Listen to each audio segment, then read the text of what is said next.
बिस्मिल्लाहिर्रहमानिर्रहीम। नाज़रीन किराम, आज के वीलॉग में आपको खुशामदीद कहता हूँ। और आज की जो ब्रेकिंग न्यूज़ थी, जो तहलका खेज़ ख़बर थी, वो ये थी कि शेख रशीद अहमद साहब गेट नंबर 4 के बिलखसूस प्यारे समझे जाने वाले शेख रशीद अहमद साहब जो हैं, उन्हें आज बहरिया टाउन जो है उसके फ़ेज़ नंबर 3 से गिरफ़्तार किया गया है। इसमें उनके जो है भतीजे, बड़े भतीजे शेख शाकिर और एक शेख इमरान उनके पर्सनल सेक्रेटरी हैं, उनको भी गिरफ़्तार किया गया है।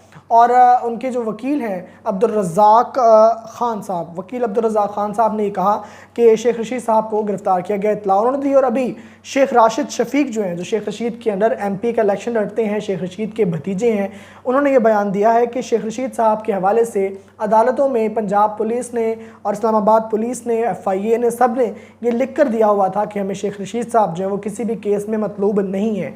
तो लिहाजा बताया जाए कि शेख रशीद साहब कहाँ हैं, और अगर उन पर किसी किस्म की कोई कार्रवाई चल रही है तो हमें इससे आगाह किया जाए ताकि हम कानूनी चाराजोई जो है वो कर सकें।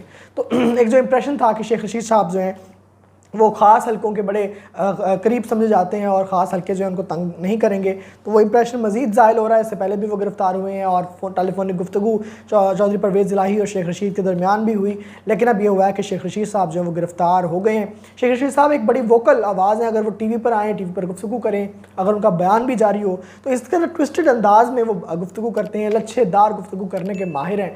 और बयानिया और एक जो बयान की हद तक एक बयानिया जो बनता है वो बड़ा अच्छा क्रिएट करते हैं और आवाम को अपने पीछे लगाते हैं और बहुत अच्छी तकरीर करते हैं। तो इस लिहाज से शेख रशीद साहब जो है वो दोबारा से ख़ुद को एक्टिव करने की कोशिश कर रहे थे और बारहा उन्होंने ये कोशिशें की। लाल हवेली से भी रब्ता किया गया, क्योंकि लाल हवेली जो है शेख रशीद साहब का पॉलिटिकल हब समझा जाता है, और वहाँ से भी कोशिश थी शेख रशीद साहब की कि वो दोबारा से अपने आप को एक्टिव करें और पाकिस्तान की सियासत में और बिलखसूस साबिक़ वज़ीर-ए-आज़म इमरान खान के हवाले से कुछ बातें कर सकें और मीडिया में और आवाम में खुलकर सामने आ सकें। तो जो उनकी ये सारी प्लानिंग थी, इसको आज जो पंजाब पुलिस है जिसके एहलकार आज शेख रशीद साहब को गिरफ़्तार करके ले गए हैं, और शेख रशीद साहब की जो प्लानिंग थी उसको बिल्कुल जो है वो ख़त्म कर दिया गया, उसका कला कमा जो है वो कर दिया गया है। लेकिन बात यह है कि शेख रशीद साहब का पता चल जाना चाहिए, और मोस्ट प्रॉबेबली शेख रशीद साहब का पता चल जाएगा 1-2 दिन तक कि वो कहाँ हैं, किस अदालत में, किस केस में उनको पकड़ा गया और किस केस में वो मतलूब थे, और उनके हवाले से जो कानूनी चाराजोई है वो मज़ीद की जाएगी। लेकिन असल मसला ये है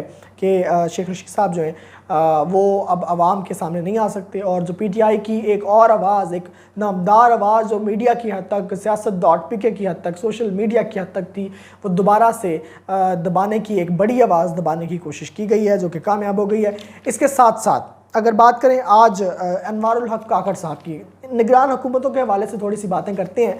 तो अनवारुल हक काकड़ साहब जो हैं वो जनरल असम्बली के इजलास की में शिरकत के लिए आज अमेरिका रवाना हो गए हैं। 78वां इजलास है जनरल असम्बली का, जहां वो तकरीर भी करेंगे और साइड लाइन पर सऊदी अरब, चीन और दीगर ममालिक से, तुर्किया से, उनके सरबराहान से, उनके ऑफिशियल से मुलाकातें करेंगे। तो चले, यह तो एक ज़रूरी चीज़ होती है जनरल असम्बली के इजलास में पाकिस्तान की जानिब से किसी न किसी ने जाना होता है, और ये लाजमी होता है क्योंकि आलमी अमन जो है वो बेसिकली यूनाइटेड नेशंस का उसमें किरदार भी है, और किसी न किसी हद तक जो आलमी जंगें हैं उसको रोकने में यूनाइटेड नेशंस जो बड़ा किरदार अदा करती है।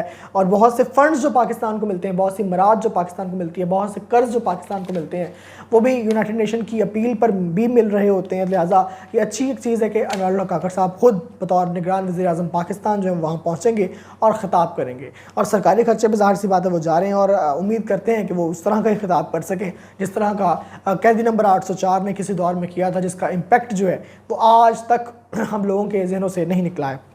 ये तो हो गया ज़रूरी जो है वो दौरा, और बड़ा ज़रूरी दौरा था। लेकिन जो पंजाब के वज़ीर आला साहब हैं वो अजीब किस्म के दौरों पर निकले हुए हैं। कर तो वो हुकूमत के काम ही रहे हैं, लिखा तो यही जा रहा है, पढ़ा तो यही जा रहा है, ऑफिशियल खातों में तो यही लिखा जा रहा है। लेकिन ये बड़ी मज़ीका खेज़ सी बात है कि एक पाकिस्तान के सूबे का निगरान वज़ीर आला सरकारी दौरे पर 6 वज़रा के साथ 5 रोज़ा दौरे पर चीन पहुंच गया, और वहां पर जाकर सनत और तिजारत से मुंसलिक लोगों से वहां पर मुलाकातें करेगा। तो निगरान हुकूमत के लिहाज से कि ये पैरोडी है, एक बनाना रिपब्लिक है जो चल रहा है, गो के तसलसल ही है जो परवेज़ इलाही हुकूमत का है, वही पंजाब हुकूमत के अंदर चल रहा है, क्योंकि वही पॉलिसीज़ जो है मोस्टली जो प्रोजेक्ट्स शुरू किए गए थे इमरान खान दौर में उनको आगे लेकर चलना पड़ता है। लेकिन ये जो दौरे हैं ये मज़ीद पाकिस्तान की मईशत को और पाकिस्तान के ख़जाने को और अब पंजाब के ख़जाने को मज़ीद दौरे दिलवाए जा रहे हैं, और ये दौरे जो हैं ये पाकिस्तान के ख़जाने को मज़ीद भारी पड़ने जा रहे हैं। इसके साथ साथ आज बड़ा एक नई डेवलपमेंट हुई वो आप सब जानते हैं कि चीफ जस्टिस काजी फ़ाइज़ ईसा साहब ने आज हलफ उठा लिया है। और बड़ा दिलचस्प सा एक जो वाक़या हुआ वो ये हुआ कि चीफ जस्टिस साहब ने अपनी अहलिया सरीना फ़ाइज़ ईसा को उन्होंने अपने पास बुलाया। जब वो हल्फ उठा रहे थे तो एक जेस्चर था, बेसिकली ये हुआ ये था कि चीफ जस्टिस काजी फ़ाइज़ ईसा साहब पे जब पीटीआई की हुकूमत ने अदालती रेफरेंस दायर किया था तो उनको तो बुलाया ही गया था, चीफ जस्टिस को, उनकी अहलिया को भी बुलाया गया था, उनसे भी इंक्वायरी करवाई गई थी। और वो बीमार थी, छड़ी के सहारे से वो आती थी और वो गुफ्तगू करती थी और वो बताती थी कि हमने फ़लाँ जगह से फ़लाँ असासे लिए हैं, फ़लाँ जगह पे हमने फ़लाँ असासे लिए हैं। तो लिहाजा उन्होंने एक जेस्चर दिया कि मुझे तंग करने वाले जो लोग हैं वो देखें कि अल्लाह ने मुझे आज अरूज दिया है, मैं पाकिस्तान के सबसे ताकतवर ओहदे पर मौजूद हूँ और वहाँ पर तैनात हूँ। और टेक्निकली देखा जाए तो ऐसा होता नहीं है, लेकिन ऐसा अगर देखा जाए तो पाकिस्तान में अगर कोई बिल्कुल पावरफुल जो ओहदा है वो चीफ जस्टिस ऑफ पाकिस्तान का होता है, उसी के अंडर सब आते हैं, आर्मी चीफ से लेकर वज़ीर-ए-आज़म तक और सदर तक सभी उसके अंडर आते हैं। तो सबसे ताकतवर ओहदा जो है वो इस वक्त काजी फ़ाइज़ ईसा साहब के पास है। और उनके रजिस्ट्रार ने आज शाम को फुल कोर्ट बेंच जो पाकिस्तान में supreme court practices and procedure act के हवाले से वो जारी कर दिया है। उसका जो फुल कोर्ट बेंच है वो रजिस्ट्रार ने ऑन कर दिया। और कल से फुल कोर्ट बेंच में समाअत होगी। जस्टिस मज़ाहर नकवी होंगे, जस्टिस मुनीब अख्तर होंगे, जस्टिस एजाजुल एहसन होंगे, जस्टिस सैयद मंसूर अली शाह होंगे। और मज़ेदार बात यह है कि इसका फैसला जो है प्रैक्टिसेस एंड प्रोसीजर एक्ट का ये ऐन मुमकिन है कि कल ही सुना दिया जाए या 1-2 दिन के अंदर अंदर, कल या परसों में सुना दिया जाए या कल फैसला महफूज कर लिया जाए।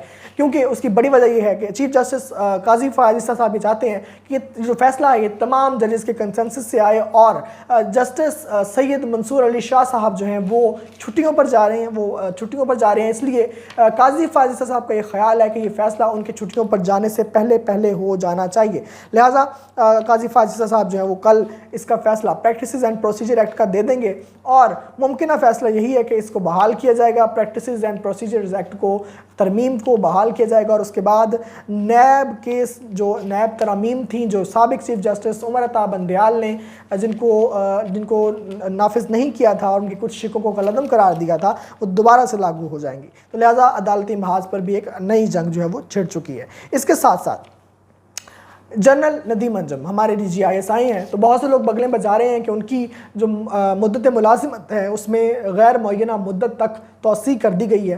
तो मैं ये बताना चाहूँगा कि इसमें कोई लुटियाँ डालने वाली या कोई बहुत खुश होने वाली बात नहीं है। और वो इसलिए नहीं है कि जनरल बाजवा साहब को भी एक्सटेंशन मिली थी और उस दौर में मिली थी जब वो PTI को सपोर्ट कर रहे थे।